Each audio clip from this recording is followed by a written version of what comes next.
This is Fresh Air. I'm Terry Gross. The year is new, and no one yet knows what the best books of this year will be. But many critics, including our book critic Maureen Corrigan, agree that one of the best books of 2022 was written by my guest, Jonathan Escoffery. We didn't catch up with him in 2022, but we're going to do that now. Maureen's review is what made me want to read the book.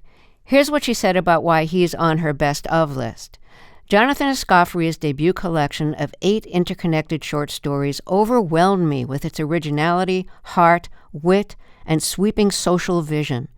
Escoffery's aspiring, mostly Jamaican-born immigrant characters keep getting knocked down by racism, the 2008 recession, and most literally by Hurricane Andrew in 1992, which reduces their house to its skeletal frame. But in its larger sense, the you in the title If I Survive You is America itself. Unquote Maureen. Like the main character, Trelawney, Jonathan Escoffery is an American-born son of Jamaican parents who left the island in the 70s and settled in Miami, where Escoffery was raised. Growing up in a racially and ethnically diverse city, the character, Trelawney, is never sure who he is. He's considered brown, not black, but most of the brown students in school are Dominican or Puerto Rican, and he's not either.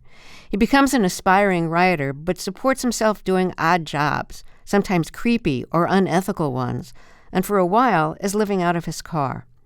A lot of that is drawn from Escoffery's life, but Escoffery went to grad school and founded the Boston Writers of Color group, which currently has more than 2,000 members.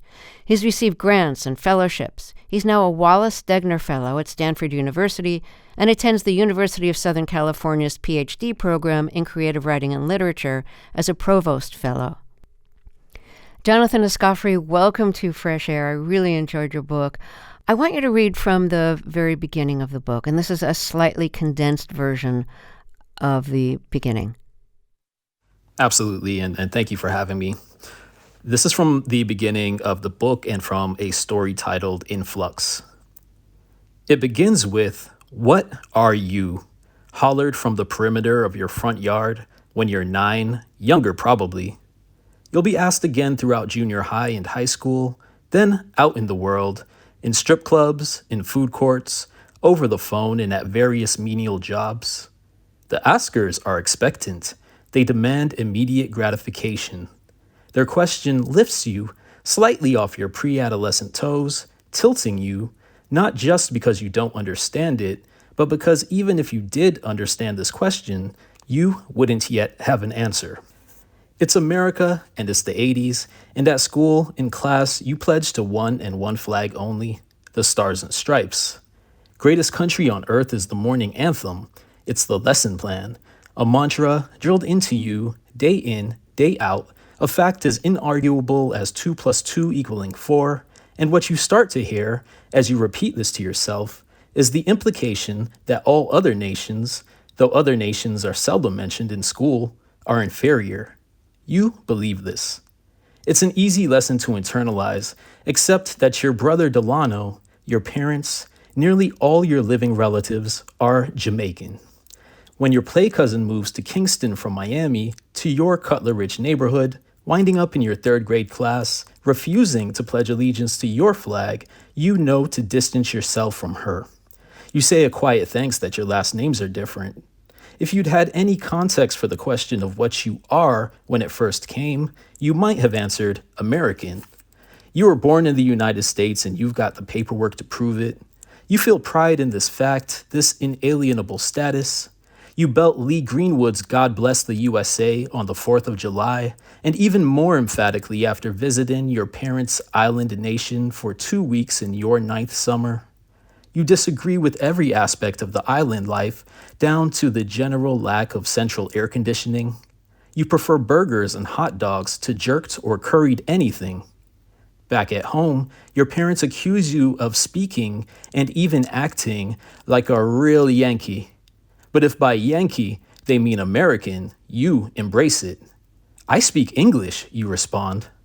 Your parents' patois and what many deem an indecipherable accent still play as normal, almost unnoticeable against your ears, except that it is increasingly paired with the punitive. For instance, when your mother says, Una can spill the thing on the tile, but una can't clean it. And your brother says, no, me, mommy. And you say, I didn't do it, mom. Okay, so translate what your mother said and what your brother said. She's saying you can spill things all over the tile, but you can't go ahead and clean it up. And Delano, the older brother of Trelawney, is saying, I didn't do it, mom. And Trelawney is saying the same thing, but in his more standard American English. Did you grow up speaking patois as well as standard American English? I did not. And I was somebody who was placed in daycares from an early age, much like Trelawney. And I didn't really pick up what I might call my parents' language, whereas my brother certainly did a lot more. And he was also born in Jamaica, and just would have had a lot more contact with Jamaicans who were speaking in that dialect. So for me, I kind of already had this different language that I was using in the house from my parents and other family members. Did they understand you? They did, but I think maybe I found them a little befuddling. And I think my parents found me to be a little bit of this strange foreign American child who was growing up in their Jamaican household. So in the U.S., patois said foreign.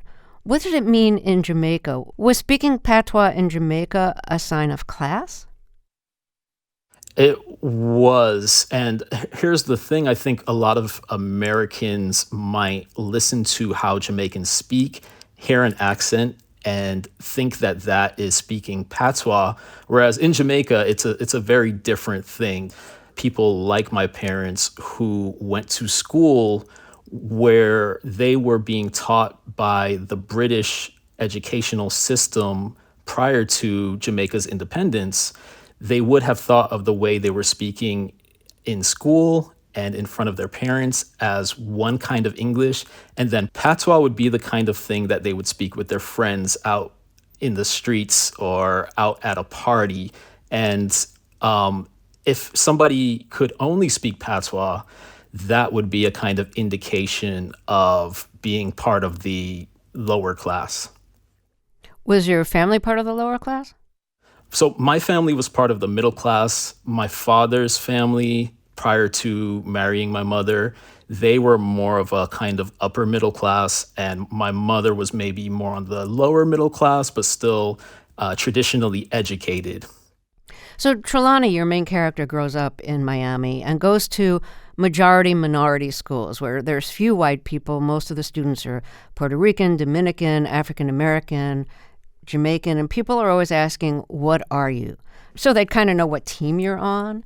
And Trelawney has trouble answering that question because one of the questions he's not sure of is, are you black? What does black mean in Jamaica versus what it means in the U.S.? I think it's this interesting thing where it's constantly, or at least it has slowly changed over the years. And so where I may travel to Jamaica and talk to the lightest skinned Jamaican I meet, and they may say, well, we're all black. This is a black nation. But blackness in that sense is not something that is not going to limit your possibilities in the same way that coming to the United States, I think for a lot of black immigrants who were part of the majority, racially anyway, when they come to the United States, they experience a racialization that is very different. And particularly, pre-internet, thinking of my parents' generation, they had to discover their blackness for the first time coming to the United States. So when people asked you when you were young, like, what are you, meaning what race or ethnicity, what group do you belong to, how would you answer? When I first was asked this question, I believe that I probably didn't quite understand it. And so it would have been a question that I would have taken back to my own parents. And my parents were the people who were saying, well, you're a little of this, you're a little of that. They would break down a really complex ethnic heritage that they either knew firsthand or to some extent it would have been handed down to them from their own parents. But because I do have an older brother, who is 4.5 years older, certainly grasped the context of the question in a way that I don't think my parents did. He was the person who said, "Hey, you're black." And for me, it's like I had an answer, but I didn't necessarily know what the answer meant. And so when I would go to school and I might start naturally hanging out with some people who might have felt that I looked a lot like them, what I would discover is that they would begin to air a lot of anti-black sentiments, somehow not necessarily counting me as black. So you're talking about like kids from Puerto Rico or the Right. A Dominican lot of Republic. Yeah. a lot of the Latino kids, the Puerto Ricans, the Dominicans, and some of them would actually think that I was Puerto Rican or Dominican. And so I think in order to protect myself from that, I would lean very hard into my Jamaicanness in a way that I was trying to get ahead of any aired prejudices, so that perhaps if someone had a problem with whether it was my blackness or my Jamaicanness, they would know right away, and they could still air it with me, but there would be no mistake about where I stood. In Miami, there is a very bold distinction made between Black Americans and Black kids from the Caribbean. And so that was a factor that was also in play. Some of that, again, is people saying, well, it's just cultural, but then you see prejudices being aired. And that goes, both ways in my experience. What are some of the prejudices in each direction? Well, I think there's this assumption in the Black American community that Black people from the Caribbean think they're better. When I say better, I mean they think that they have, in a way, gotten over the history of oppression that comes with colonization, that comes with slavery. When slavery did end in a country like Jamaica, by far the majority of the people were Black people. And so there wasn't this there were certainly problems. Problems did not end by any means. I don't mean to suggest that problems ended once slavery ended, and racial problems specifically, but it's a much different thing when you are part of the majority and you can start making strides towards being the people in power, in a sense, or the people who control their own destinies, much quicker, in a systemic way, in a larger scale way. And I think that there is an attitude that Caribbean people come over with that can be seen as, a little bit haughty, or a little bit keeping their noses up in the air at other people who have had a much different trajectory within this country in a historical way. And I think that from the Caribbean standpoint, when people first arrive in the US, there is this attitude of, well, why don't we all just get over these questions of race and racism? Let's just move forward. We're individuals. And that's an attitude that I have witnessed over and over and over again. I've witnessed it, and I've also witnessed it erode over time as people start to actually experience decades of racism in America. And they finally, maybe 30 years on, realize, oh, that attitude I had that maybe even served me as I turned a blind eye towards the large scale racism and anti-Blackness in the United States, it does take a toll over time. So your character, and I think this is when he's in college, thinks, when I say Jamaica to non-Jamaicans, no one thinks of CIA operatives or puppet prime ministers of historical continuity. Instead, they break into free association: Bob Marley, ganja, poor people, sandals, Amon. At best, they believe our history began the moment they purchased their all-inclusive vacation package. So what do you think of when you're watching TV and you see ads for Sandals? And Sandals is this like all-inclusive resort that has different branches, and there's certainly one of them is in Jamaica, and they advertise on their website as like rolling mountains, wild rivers, enchanting waterfalls, magnificent palm-fringed beaches by day, colorful skies, authentic reggae music, and flavorful dishes by night. And you don't have to worry about a thing. Food, drink, water sports, and world-class entertainment are all included, always unlimited. Our staff is ready to welcome you to paradise. What do you think of when you read that or hear that? Yeah, I mean, well, one thing I have to acknowledge is that a very large part of the economy in Jamaica, in particular, in many parts of the Caribbean, the economy is tied to tourism. The problem is when I speak to Americans who have traveled to Jamaica, they have this association with it that makes them believe that all Jamaicans exist to serve their needs. And that's the big problem for me. The character Trelawney is mocked for sounding white. And so he's mocked on both ends. He's mocked because his parents speak in patois, and he's mocked because he sounds white. Did you deal with that in your own life, that people said in an accusing way that you sounded white? I absolutely did. My family moved from Miami in 1992 after Hurricane Andrew. We moved to Broward County to a city called Miramar. And so I was in a new school, a new city, and I was absolutely told that I sounded white. And I was asked why I sounded white, which was a little bit confounding for an 11-year-old who hadn't really considered these questions of why one speaks the way they do. I had, up to that point, largely just thought of myself as an American kid. And suddenly I was being asked all of these questions. Why do you sound white? The character in your book is accused of plagiarism because his essay sounds too white to be believable. So you must have plagiarized it. Did that happen to you? Something very similar happened to me in ninth grade, yes. What happened? Well, I was doing some kind of science report, and my teacher basically said, this doesn't sound like you.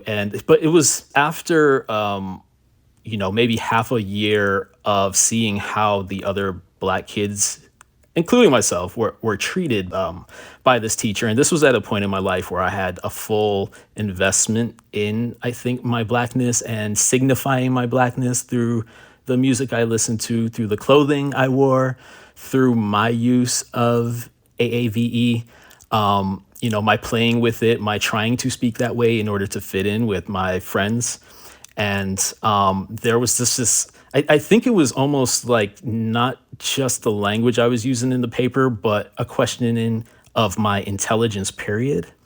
There appeared to be only slightly implied, somewhat explicit belief that I must be stupid because I wore baggy clothes and because amongst my friends we spoke a certain way. And this was not just some notes written on my paper. This was like a full conversation that I had with my science teacher. And the part of the book that, is fictionalized is no, I did not turn in a report that looked like the report that's turned in by Trelawney in the book. But I did have to, in a sense, dumb down my paper or he would not accept it. Did that make you angry? That you had to dumb down, you had to pretend to not be as smart and as good a writer as you really were? It made me angry. It made me very confused. It was among the first times where I started to wonder if I could ever escape the assumptions that were going to be made about me throughout my life. And I think it was around the time where I just kind of stopped caring about how I did in high school. How did it affect your ability to get into a college that you wanted to go to? Well, around maybe midway through 11th grade, getting into 12th grade, I started to think about, where my mediocre grades had gotten me. I went to a college fair and I spoke with a recruiter from Florida State University. And I remember the first question they asked before they would really even give me more information was what my GPA was. And again, I had been kind of coasting. It was kind of a conscious decision to coast. And whatever my GPA was at that point, I think it was not even a B minus. The recruiter basically kind of shrugged and said, no, we don't have anything for you. And that was one of the first times where it really hit me that even though I was doing this as a kind of conscious rebellion against the school system. It was only me who was going to have to suffer the consequences of that decision. And so I started trying to get my grades together, pulled my grade point average up, and then I wound up gaining entrance to Florida International University, which is our local state school in Miami. Well, let me reintroduce you again. If you're just joining us, my guest is Jonathan Escoffery. His book is called If I Survive You, and it focuses on the American-born son of Jamaican parents and his extended family. We'll be right back after a short break. I'm Terry Gross, and this is Fresh Air. Let's get back to my interview with Jonathan Escoffery, author of the acclaimed book, If I Survive You, a collection of interconnected stories. Like the main character, Escoffery grew up in Miami, the son of Jamaican immigrants. In a world where your identity is connected to whether you're white, black, brown, or Asian, it was confusing to figure out where he fit and how he was perceived by others. If I Survive You was on our book critic Maureen Corrigan's list of the best books of 2022.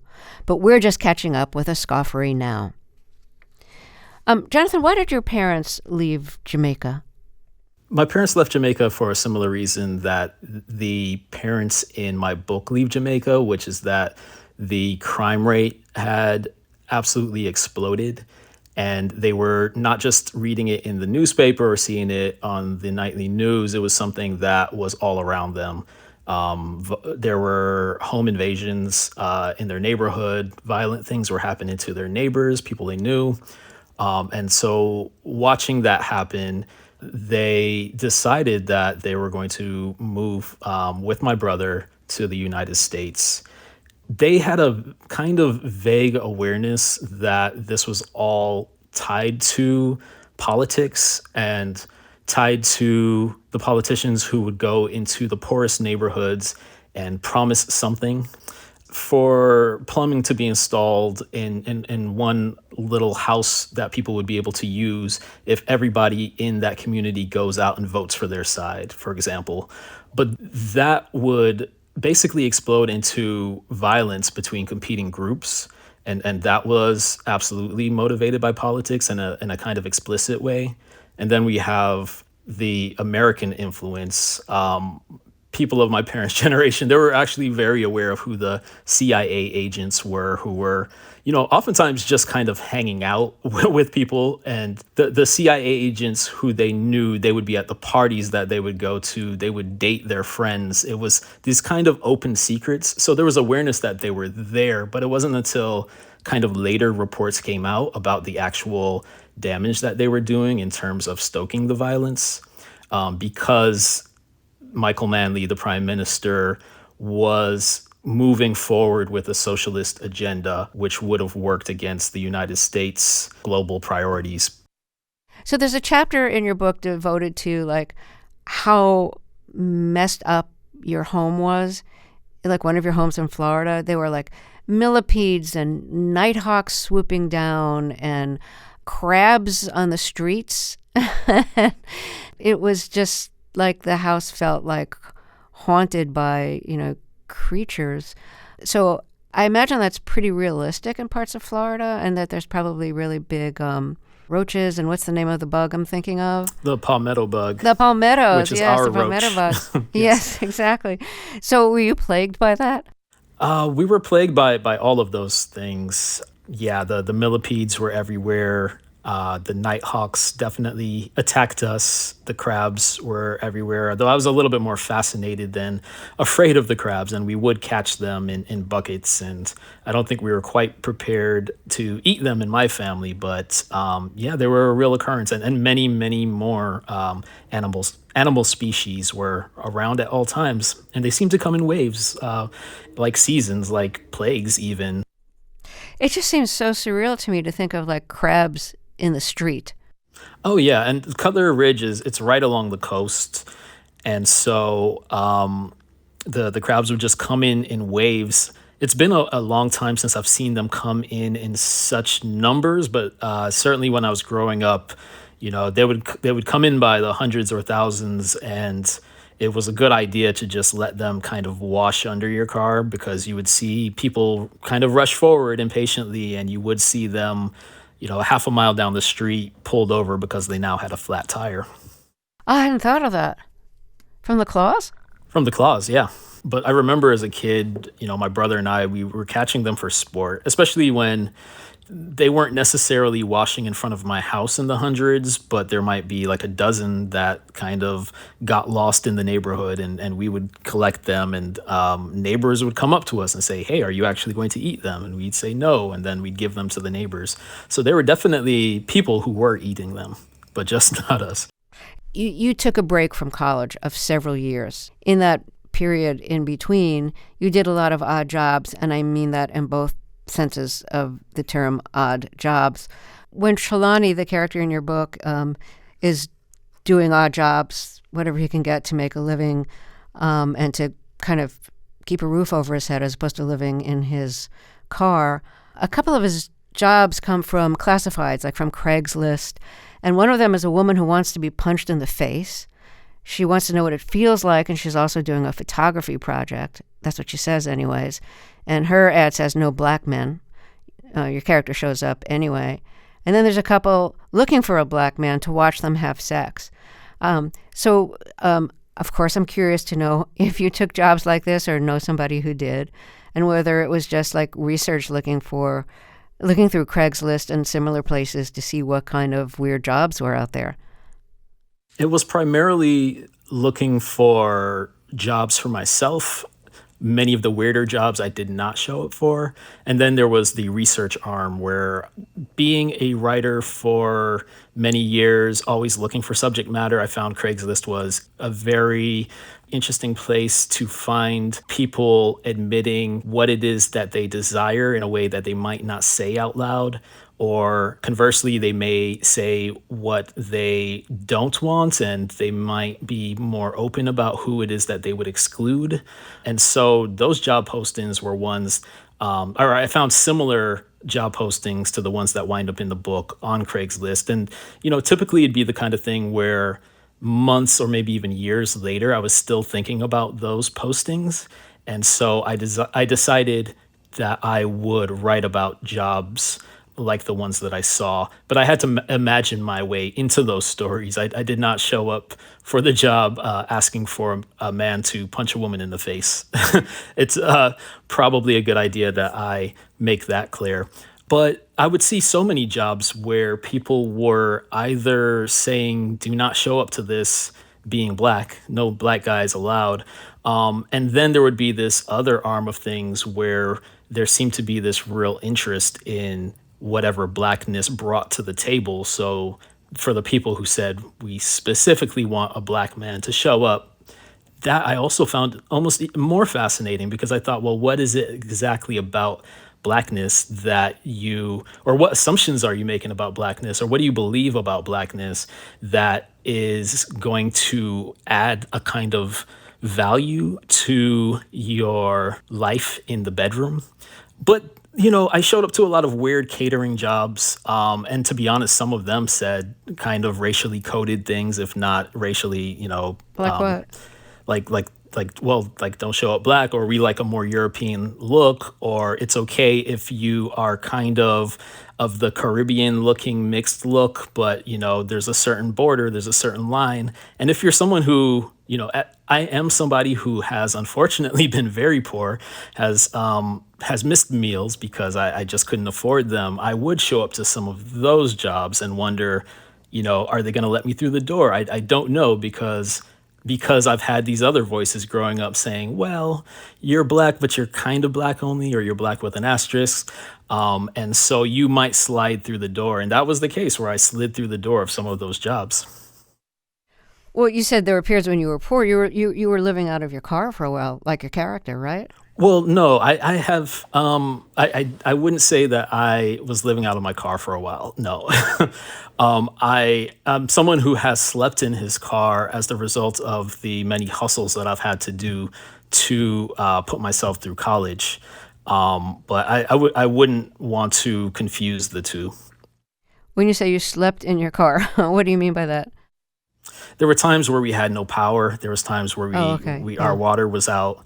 But there were also times where I worked in Miami Beach and I lived in Cutler Bay, and then I had to go straight from my job to school, which was in North Miami. And it just, it didn't make sense. I wouldn't actually be able to make it home and back to school in time. And so, but this is also around the time I was working a lot of overnights.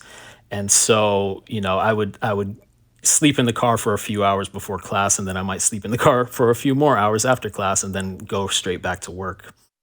Where would you park the car? Thankfully, while I was in college, it was easy enough to park on campus as long as I did actually have my decals that said I was a student. The great thing about being a student, you can also take a shower at the fitness center.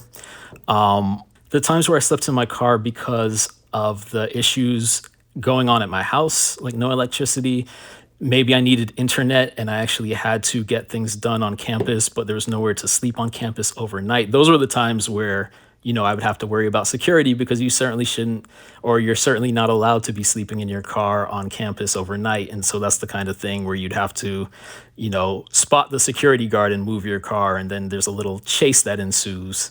And I never thought, well, now I am an unhoused person, a homeless person. It's more like, life right now is a struggle, and I'm gonna do everything I can to get through. Well, let's take another break here, and then we'll talk some more. If you're just joining us, my guest is Jonathan Escoffery. His book, If I Survive You, focuses on the American-born son of Jamaican parents and his extended family. It's a collection of interconnected short stories. We'll be right back. This is Fresh Air. This message comes from NPR sponsor Smartwool. For more than 25 years, Smartwool has been making merino wool socks and apparel designed to keep you comfortable. Because Smartwool believes that comfort sharpens focus and lets you perform beyond your limits. Comfort for the extreme and the easygoing. Smartwool is here to help you feel good. Now it's up to you how far you will go. Smartwool. Go far. Feel good. You managed to go to college and grad school and get fellowships and become an acclaimed writer. Your character Trelawney follows in your footsteps in a lot of ways, but not in terms of the success you've had. Now, the story ends at a point where maybe he would go on to that kind of success that you've had and that kind of accomplishment. But, unless you write a sequel, we're never going to know. Why didn't you want to give him the kind of follow through and success that you were able to achieve in your own life? It's as if he made all the kinds of wrong moves that you didn't make. In a way, I was writing about my fears. I left Miami in 2011 and I never moved back. And I was thinking about what it might have been like had I actually moved back to Miami. I just didn't think that there would be that much opportunity back there for me, and yet I wondered. And so for me, I was able to play out a lot of scenarios that I thought I might find myself in had I moved back to Miami. I will say a lot of people have asked me about whether or not the book could have had a happier or more positive ending. For me, I think that it is a very positive ending because I think Trelawney at the end of the book is finally ready to grapple with the idea that maybe he has actually been leaning into his own problems in the negative way. He's creating more problems for himself than he maybe needs to. I think he is obsessed with living out his traumas and repeating his traumas. And I think by the end that he is ready to break out of that cycle. At least that's how I see it. I think that was an important lesson for me in terms of the difficulties and hardships that I've had to deal with in life. If I didn't believe that there was a brighter future ahead, then oftentimes I found myself taking actions that weren't actually serving myself.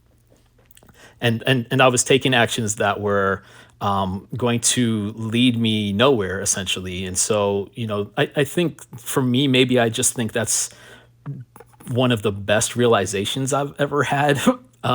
And probably one of the realizations that's led me to have a more successful life and career. And so maybe that's where I wanted to land Trelawney in the end. What's an example of, decisions you made or actions you took that you realized were leading you nowhere?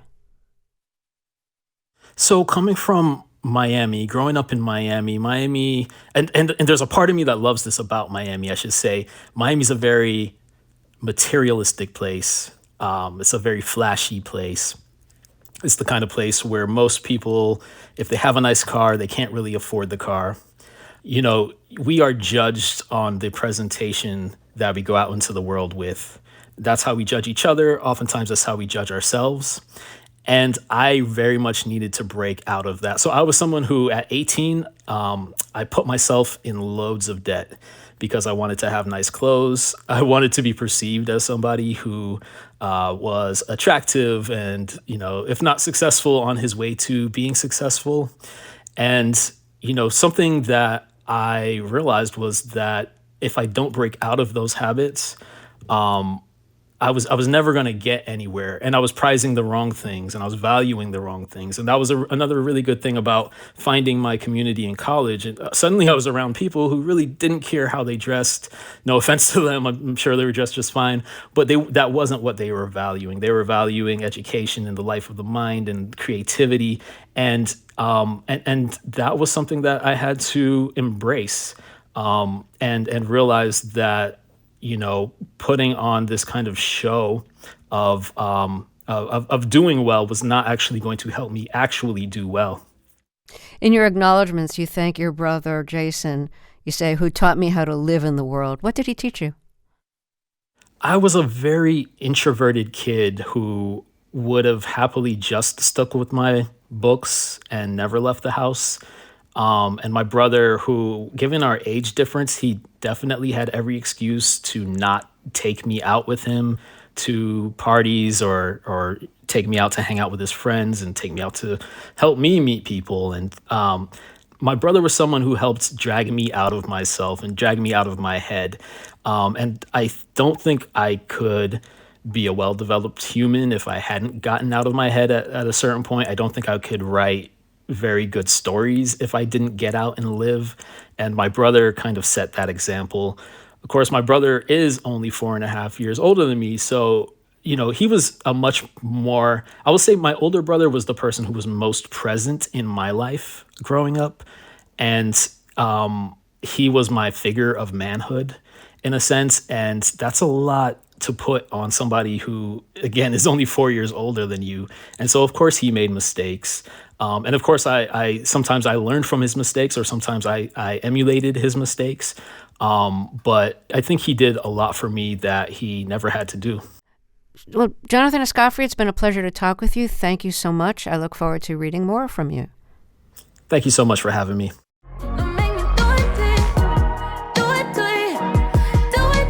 Fresh Air's executive producer is Yenny Miller. Our technical director and engineer is Audrey Bentham, with additional engineering today from Adam Staniszewski. Our interviews and reviews are produced and edited by Amy Salat, Phyllis Myers, Sam Brigger, Lauren Krenzel, Heidi Saman, Teresa Madden, Anne Donato, Thea Chaloner, Seth Kelly, Susan Yakundi, and Joel Wolfram. Our digital media producer is Molly C.V. Nesper. Roberta Shorrock directs the show. I'm Terry Gross.